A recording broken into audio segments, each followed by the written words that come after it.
hier soir à 23h. On est arrivé à 50 de Cherbourg. Et pour les copains de Roanne, je pense que c'est un super soutien de savoir que tout le monde est venu de chaque coin de France pour les soutenir. Donc ça les conforte d'abord dans la lutte qu'ils ont menée pour le mouvement des retraites. Et aujourd'hui, nous, ça nous conforte aussi d'être ici. Ça veut dire qu'on n'est pas tout seul dans notre coin aussi.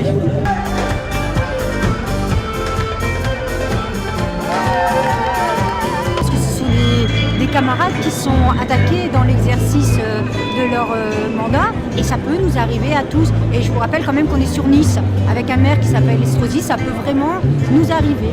Pour la petite histoire, on est déjà délogé de notre poste du travail, de notre poste historique. Je veux dire, les attaques sur la CGT, sur le territoire de Nice, on connaît, donc on est très solidaires et même s'il faut aller à l'autre bout de la France, on y va.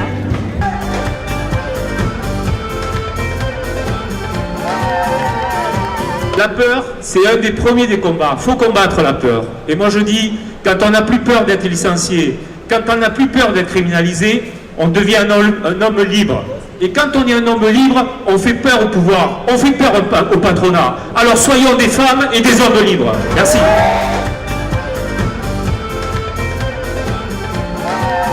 Dans ce monde où tous veulent notre peau, beaucoup veulent d'une autre démocratie antisociale. Dans le Puy-de-Dôme, nous venons de remporter cette sacrée victoire. Puy-de-Dôme est heureux de pouvoir annoncer un jugement en cour de cassation favorable à un militant de la CGT chez Valeo.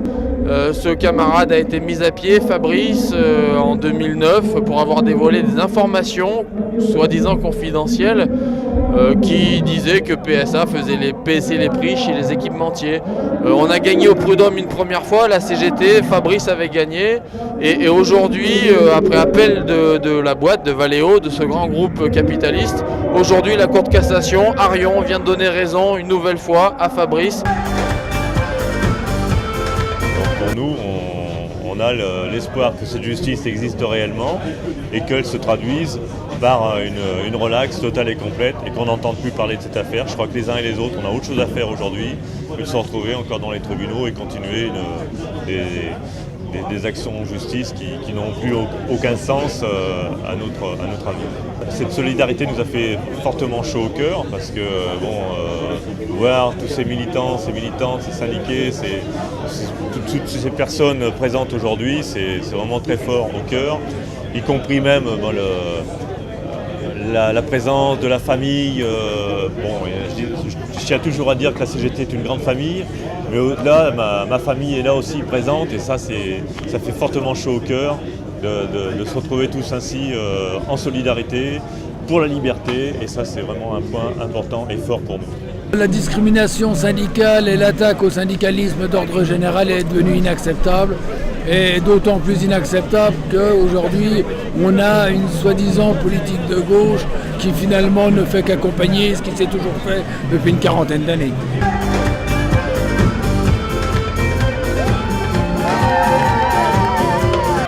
Nous proposons d'abord une loi portant des droits nouveaux protégeant les militants syndicaux et progressistes qui agissent dans le cadre de leur mandat dans des actions collectives. Deuxièmement, nous proposons aussi de retirer de la liste des délits susceptibles d'être inscrits au fichier des empreintes génétiques toutes les condamnations touchant les militants syndicaux et progressistes qui, dans le cadre de leur mandat, agissent dans une action collective. Il aurait été justice que de procéder à une loi d'amnistie, conforme d'ailleurs à la Constitution, qui aurait permis de faire en sorte que ceux qui se sont battus dans un cadre collectif pour que l'avenir des salariés soit meilleur puissent ne pas être traînés comme des bandits, comme des voyous devant les tribunaux.